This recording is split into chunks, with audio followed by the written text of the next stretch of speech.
అందరికీ నమస్కారం. Welcome to my YouTube channel.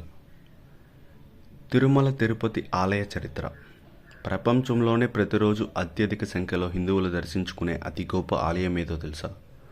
అది మన తెలుగు రాష్ట్రమైన ఆంధ్రప్రదేశ్లో ఉన్న తిరుమల తిరుపతి దేవాలయం.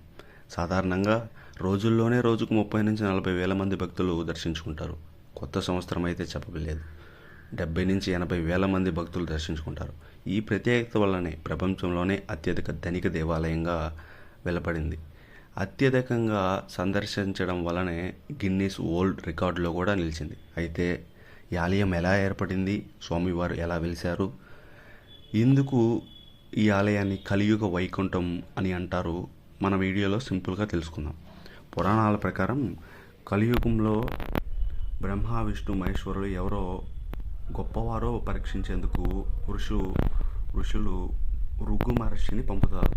భృగు మహర్షి చివరకు విష్ణువుని పరీక్షించగా విష్ణువు అహంకారం లేకుండా వినమ్రతతో స్పందిస్తాడు. కానీ భృగు మహర్షి అలా తన్నిన ఘటనలో శ్రీ లక్ష్మీదేవి బాధపడుతుంది. వైకుంఠాన్ని విడిచి భూమిపైకి వస్తుంది. లక్ష్మీదేవిని వెతుక్కుంటూ విష్ణువు శ్రీనివాసుడుగా మానవ రూపంలో భూమిపైకి వస్తాడు. చివరికి తిరుమల కొండల్లో ధ్యానం చేస్తూ లీనమవుతాడు. అక్కడ ఆయన చుట్టూ ఒక పుట్ట ఏర్పడుతుంది. శివుడు ఆవుగా, బ్రహ్మ దూడగా మారి ప్రతిరోజు శ్రీనివాసుడికి పాలు అందజేస్తారు. ఈ విషయం తెలిసిన కాపరి పొరపాటున కర్రతో దెబ్బ వేయగా ఆ దెబ్బ స్వామివారి తలకు తగిలి ఆ గాయమే నేటి నామంగా మనకు కనిపిస్తూ దర్శనమిస్తుంది. తర్వాత శ్రీనివాసుడు ఆకాశ రాజకుమార్తెని పద్మావతిని ప్రేమించి వివాహం చేసుకుంటాడు.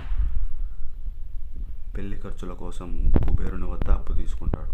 ఆ అప్పును భక్తులు సమర్పించే కానుకల రూపంలో వడ్డీ కింద సమర్పిస్తూ ఉంటాము. ఈలోపు లక్ష్మీదేవికి విషయం తెలిసి తిరుమలకు వస్తుంది. లక్ష్మీదేవి పద్మావతి మధ్య జరిగిన ఘర్షణలో శ్రీనివాసుడు రాయిగా మారిపోతారు. తనతోనే ఉండాలనే కోరికతో లక్ష్మీదేవి, పద్మావతి కూడా శిల రూపాల్లో స్థిరపడతారు. అలా తిరుమలలో వెంకటేశ్వర స్వామి, లక్ష్మీదేవి, పార్వతి శాశ్వతంగా కొలువుదీరారు.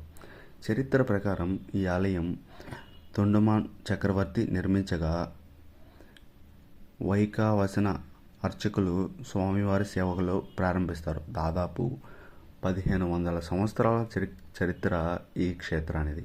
ఆలయంలో ఎన్నో అద్భుతాలు ఉన్నాయి. స్వామివారి విగ్రహం ఎప్పుడూ తేమతో ఉండడం, వెనుక భాగంలో సముద్ర గేష కనిపించడం, విగ్రహం వెచ్చదనంగా ఉండడం, ఇవన్నీ భక్తుల విశ్వాసానికి నిదర్శనాలు. అందుకే తిరుమలని కలియుగ వైకుంఠం అంటారు. ఇది ఫ్రెండ్స్, షార్ట్గా తిరుమల తిరుపతి ఆలయం వెనుకున్న చరిత్రని మీకు ఎక్స్ప్లెయిన్ చేశాను అనుకుంటున్నాను. ఈ వీడియో నచ్చితే లైక్ చేయండి. మరిన్ని ఇలాంటి వీడియోల కోసం please subscribe to my channel. Thank you.